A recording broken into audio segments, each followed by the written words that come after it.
அப்படி ஏதாவது நீங்கள் சொல்கிறீங்க அப்படின்னு இன்னொன்றுங்க, ஒன்று போய் ஸ்டாலினும் உதயநிதியும் போய் திட்டத்தை வைக்கிறது இல்லை.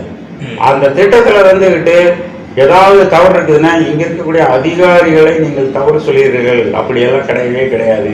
உலகத்திலேயே மிக சிறந்த ஒரு அதிகார கட்டமைப்பை வைத்து கொண்டு இருப்பது தமிழகம்.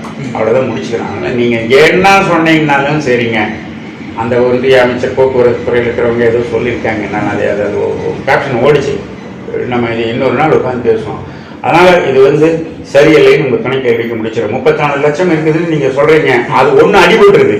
அது ஒன்று மட்டும் இல்லைங்க, இது ஒரு காரணம் இல்லைங்க. நீங்கள் எந்த காரணத்தை நீங்கள் சொன்னாலும் உங்களுக்கு இது நீங்கள் அரசியலாக நீங்கள் ஏதாவது நீங்கள் நிறைய விஷயங்கள் நான் இது கொடுத்து பேசலாம், அதெல்லாம் பேசல. ஒன்றிய அரசு, நான் கட்சி சார்பற்று பொதுமக்களுக்காக ஒன்றிய அரசு மிகப்பெரிய தவறை இழைத்திருக்கிறது முடிச்சுக்கிறேன். நன்றிங்க, நன்றி, ரொம்ப நன்றி. அப்புறம் அந்த தீர்ப்பு இருக்கு பார்த்தீங்களாங்க, அதாவது என்னன்னா, ஒரு மசோதா சட்டமன்றத்தால் இது பண்ணப்பட்டது நீங்கள் இந்த குறிப்பிட்ட காலக்கெடுக்குள்ள இல்லை அப்படின்னு சொன்னால் அந்த தீர்ப்பு எல்லாம் ரத்து பண்ணலைங்க.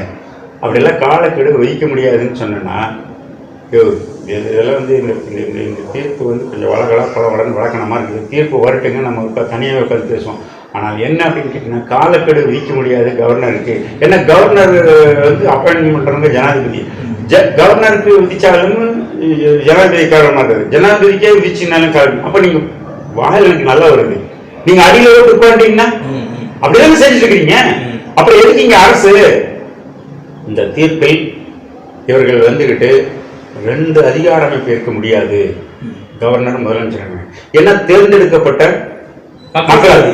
அப்போ இந்த கவர்னர், இந்த ஜனாதிபதி எல்லாமே ஒன்றியத்தில் யார் இதெல்லாம் நம்ம நிறைய பேசிருக்கோம். ஒன்றியத்தில் யார் இருக்கிறாங்களோ அவங்களால தீர்மானிக்கப்படக்கூடிய விஷயமா இருக்குது. ஏன்னு சொன்னால் ஒன்றியத்தில் இருக்கிறவங்க பெரும்பான்மை ஜனாதிபதி.